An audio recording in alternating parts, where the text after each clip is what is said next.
And Lee, in Los Angeles, if you could, because of the fires, Lee was there. And as you know, we have very strict federal rules having to do with the rebuilding of those houses. And Lee was able to get the approvals done for everybody immediately. It was so fast, nobody could believe it. And the mayor and the governor still haven't gotten them their approvals. And they're going to have riots out there for that reason. These are great homeowners. They want to build their house. They can't get approved because you have the mayor, Bass, who has no idea what she's doing. And you have a governor who is just such a bad governor. And the people are unable to build their house. The toughest permit to get was the federal permit by far. Gavin Newsom just suffered the most brutal political humiliation in recent memory after Trump delivered a devastating blow that has the entire nation talking. The California governor's pathetic response is so cringe-worthy, it's actually painful to watch. And what happens at number one will absolutely shock you. Trump didn't just criticize Newsom's policies, he went straight for the jugular with personal attacks that left the governor scrambling like a desperate politician whose career just imploded. Hit that subscribe button right now, because you won't want to miss a single moment of this political destruction. Trump's savage personal attack goes viral. Trump just delivered the most savage personal takedown of Gavin Newsom that political analysts are calling the most brutal attack of 2025. During a recent press conference, Trump didn't hold back when he called Newsom incompetent, and then proceeded to mock his physical mannerisms in front of millions of viewers. The clip has already racked up over 15 million views across social media platforms in just 48 hours, with conservative commentators praising Trump's ruthless delivery.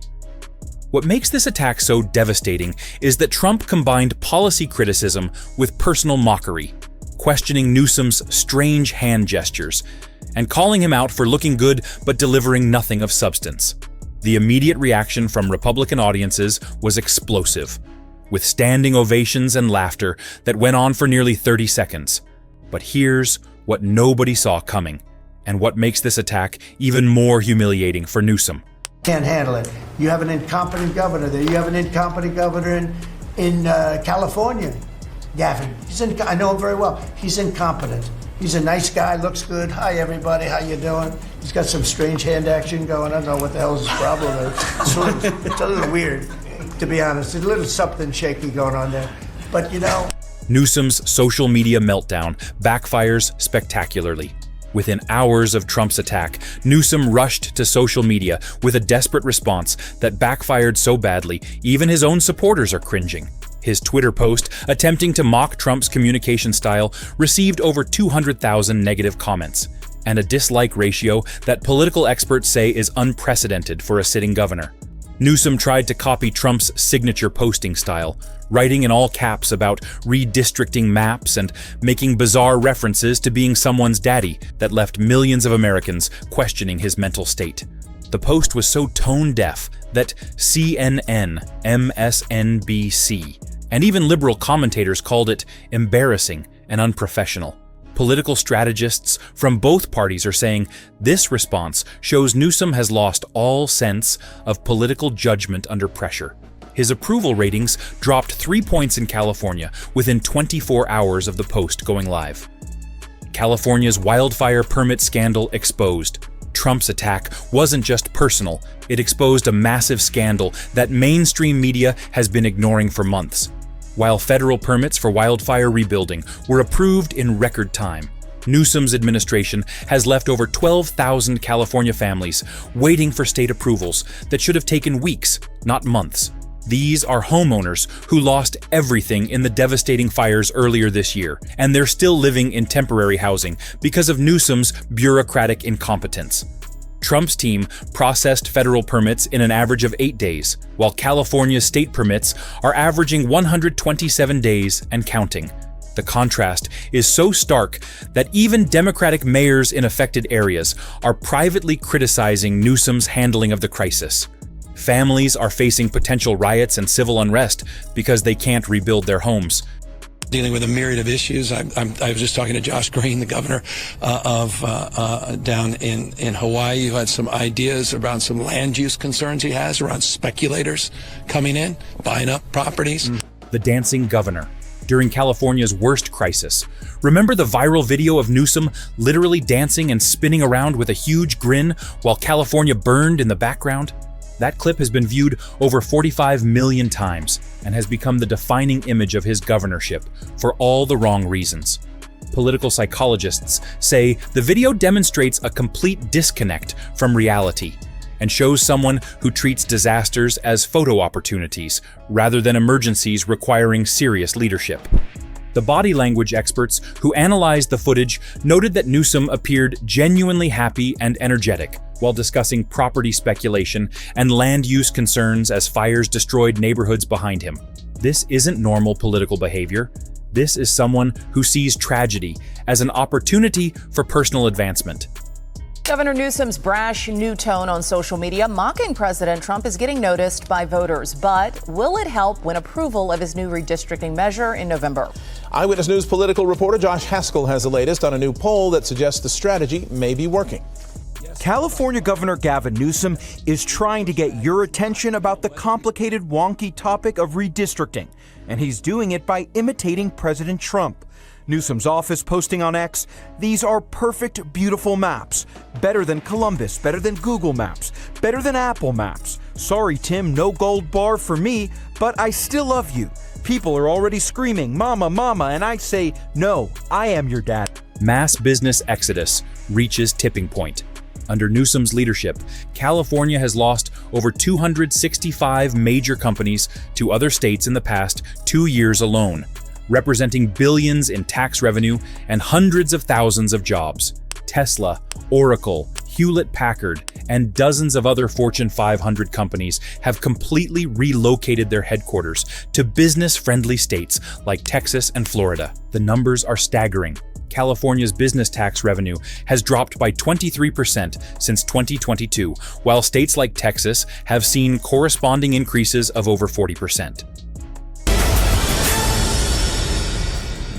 High taxes, crime, riots, a rising minimum wage, and never-ending red tape. That's the reality business owners face every day in California.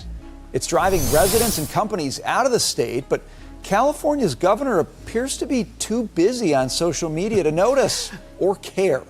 Newsom firing off on X at the news that Bed Bath & Beyond would not open any new retail stores in California. Crime statistics paint horrifying picture.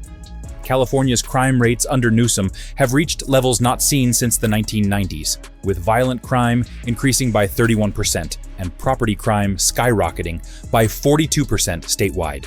Major cities like San Francisco and Los Angeles are experiencing daily smash and grab robberies, with over 1,200 retail stores closing permanently due to theft losses exceeding $2 billion annually. The homeless population has grown to over 185,000 people, creating health hazards and safety concerns that are driving families out of major metropolitan areas. Drug overdoses have increased by 67% since Newsom took office, with fentanyl deaths alone claiming over 8,000 lives last year in California. We're fighting fire with fire, and we're going to punch these sons of bitches in the mouth. And we need to stand up to this authoritarian. We need to stand up at this moment. If you've got issues with what I'm putting out, you sure as hell should have concerns about what he's putting out as president. We have noticed a certain politician lighting up social media with long partisan tirades written in all caps, no less. Nope, not President Trump, but Gavin Newsom. 2028, presidential campaign already falling apart. Despite his catastrophic record, Newsom is already quietly building a 2028 presidential campaign that political insiders say is doomed before it starts. His early polling numbers show him trailing potential Republican candidates by margins that would be considered landslides in any normal election cycle. National Democratic Party leaders are privately expressing concern that Newsom's association with California's problems makes him unelectable in swing states, where voters see his state as a cautionary tale.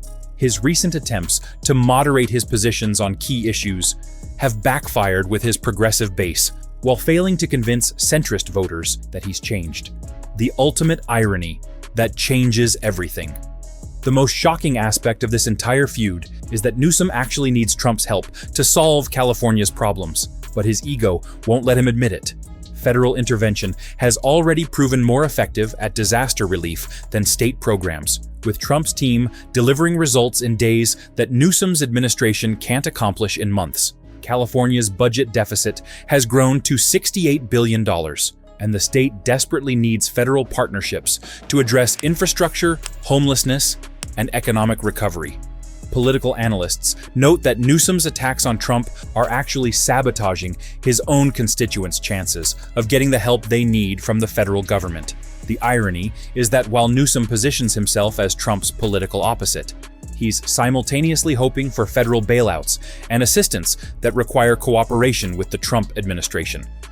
The thing is, for Newsom, it feels like he's kind of been all over the map this year, right? If you remember back to the beginning of the year after Trump was elected, he launched a new podcast, had on people like Charlie Kirk and Steve Bannon. So it sort of feels like he's trying to find his footing as to what direction he's trying to go. Yeah, I mean, that was a good point, because during those podcasts, he was moderating on some social issues like trans women playing in sports, male sports.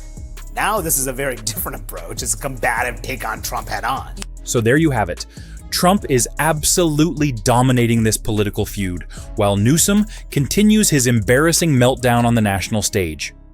Only one of these leaders has been caught dancing during disasters, while the other actually delivers results for the American people.